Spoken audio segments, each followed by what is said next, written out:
Hello दोस्तों, आप सभी का स्वागत है हमारे YouTube चैनल में। और चलिए आज हम आप लोगों के लिए ले आए हैं इतिहास के अध्याय 5। इतिहास के अध्याय 5 का कुछ महत्वपूर्ण क्वेश्चन को। तो ये जो अध्याय है ये उपनिवेशवाद और देहात सरकारी अभिलेखों का अध्ययन है। तो इसी के बारे में जितने सारे इम्पोर्टेंट क्वेश्चन होगा उसी को आज हम लोग देखेंगे। तो चलिए शुरू करते हैं आज का पहले क्वेश्चन से। भारत आने वाले प्रथम यूरोपियन कौन थे? तो कहाँ के थे? तो ये पुर्तगाल के थे। पहली क्वेश्चन। दूसरी क्वेश्चन क्या है? भारत में आने वाले प्रथम पुर्तगाली कौन था? तो वास्को डी गामा था, ये व्यक्ति था। तीसरा नंबर क्वेश्चन। किस यूरोप का संबंध भारत में ईस्ट इंडिया कंपनी के क्रियाकलापों से है?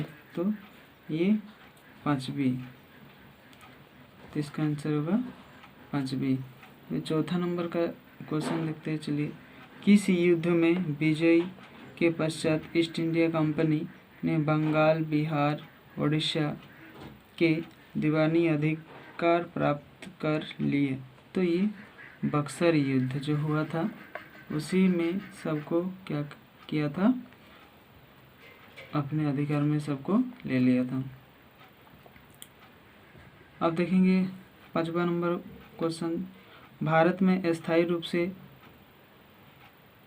10 वर्षीय जनगणना का आरंभ 1881 में किस गवर्नर जनरल के काल में हुआ? तो ये रिपन के द्वारा। इसके द्वारा रिपन के द्वारा। 6 नंबर वाला क्वेश्चन को देखते हैं। किस सरकारी रिपोर्ट से भारतीय कृषक जनजातियों की स्थिति का पता चलता है? तो इसका आंसर ये तीनों होगा। ये तीनों होगा, इसीलिए इसका आंसर होगा इनमें से सभी। यानी बुकानन का रिपोर्ट था, पांचवी रिपोर्ट था और दक्कन दंगा आयोग रिपोर्ट था। ये तीनों इसमें सही होगा, इसीलिए उपयुक्त सभी। चलिए 7 नंबर वाला जो क्वेश्चन है उसको देखेंगे। भारत में अंग्रेजों द्वारा उपनिवेश की स्थापना का मुख्य उद्देश्य क्या था? तो कच्चा माल प्राप्त करना, भारत का विकास करना, ये तो कभी भी नहीं था 2 नंबर वाला। उनके द्वारा निर्मित वस्तुओं को भारत में बेचना और भारत के शिक्षा विस्तार करना। तो ये 2 नहीं था, ये 4 नंबर वाला और 2 नंबर वाला नहीं था। बाकी जितना सारा है वो लगभग था।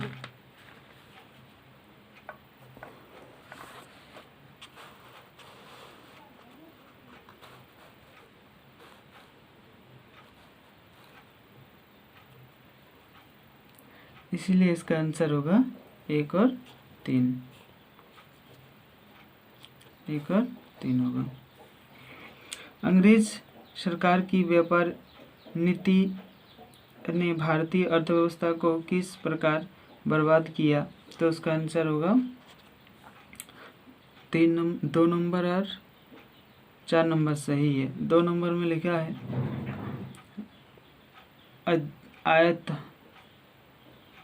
आयत में अत्यधिक वृद्धि और जूट जैसे नकदी फसलों के उत्पादन की वृद्धि से। ये दोनों ही इसका राइट होगा।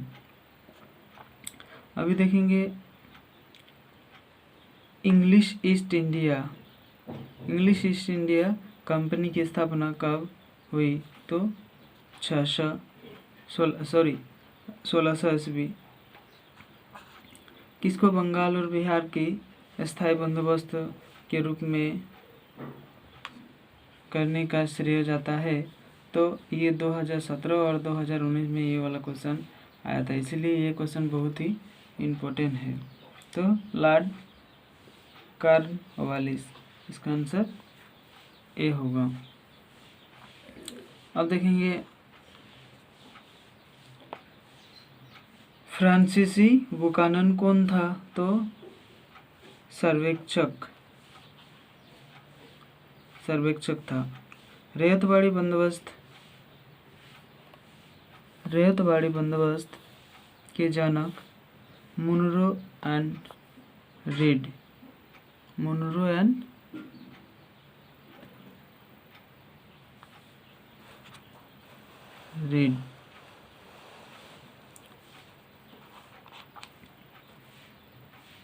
अब देखेंगे 13 नंबर वाला, रैयतवाड़ी व्यवस्था में भूमि का स्वामी कौन होता था? तो भूमि के स्वामी कौन होता था? किसान होता था। कौन सा जोड़ा सही है? तो ये उपरोक्त सही है, सभी सही है। मतलब ये वाला रैयतवाड़ी बंदोबस्त, महलवाड़ी बंदोबस्त और स्थायी बंदोबस्त, ये सभी मिला है। महलवाड़ी व्यवस्था किसके द्वारा लागू की गई? तो ये इसका आंसर सी होगा।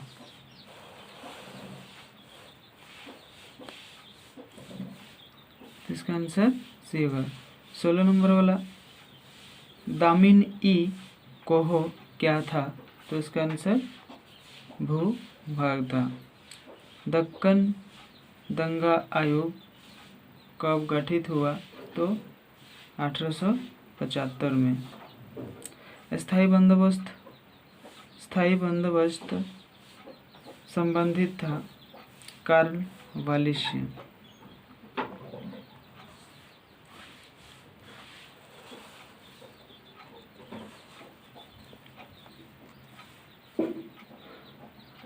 उन्नीस नंबर वाला क्वेश्चन है,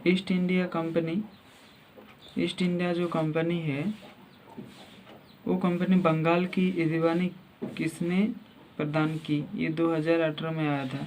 तो शाह आलम द्वितीय। 20 नंबर वाला, फ्रांसीसी बुकानन के विभिन्न वितरण से किस जनजाति के बारे में पता चलता है? तो संथाल। और 21 नंबर वाला जो क्वेश्चन है, फ्रांसीसी बुकानन के विवरण की तुलना इतिहास के किस स्कूल से की गई है? तो एनाल्स स्कूल के द्वारा ये की गई थी।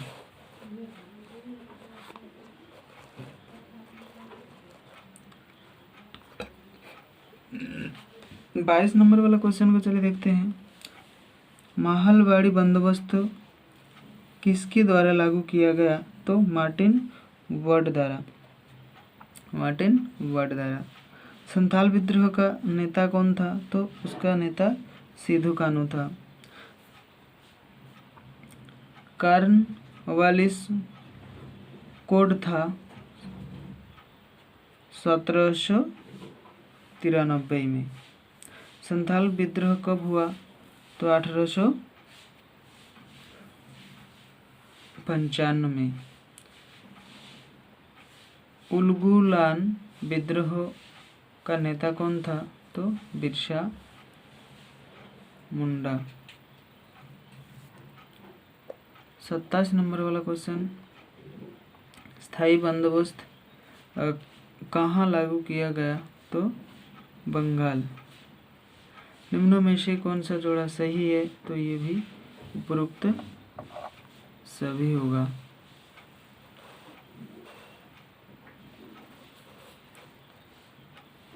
अब देखेंगे बाकी क्वेश्चन। भारत में पहली बार डाक टिकट किस गवर्नर जनरल ने जारी किया? तो डलहौजी ने। रैयतवाड़ी बंदोबस्त व्यवस्था कहाँ लागू की गई? तो मद्रास। 31 संथाल विद्रोह कब आरंभ हुआ? तो 1895। संथाल विद्रोह के नेता कौन थे? तो सिद्धो जो है, सिद्धो कानू, तो सिद्धो दिया हुआ है तो वही इसका आंसर होगा, सिद्धो हुआ। और सिद्धो कानू ने किस विद्रोह का नेतृत्व किया? तो संथाल विद्रोह का नेतृत्व किया उसने।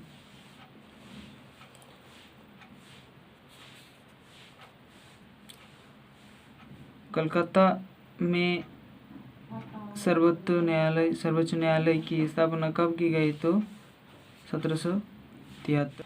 और इस वीडियो को अगर अच्छा लगा है तो एक लाइक कर दीजिए और एक शेयर कर दीजिए अपने दोस्तों को, ताकि उसको भी इसका लाभ मिल सके। और जो स्टूडेंट नए हैं वो अब इस चैनल को सब्सक्राइब करें, प्लीज़ सब्सक्राइब करें, ताकि आने वाले जितने सारे वीडियो आएगा उसका नोटिफिकेशन आप लोगों को मिलता रहेगा। तो इस महामारी जो चल रहा है अभी, इससे बचने के लिए आप लोग घर में रहिए, सुरक्षित रहिए और दूसरों को भी सुरक्षित रखिए। Thank you.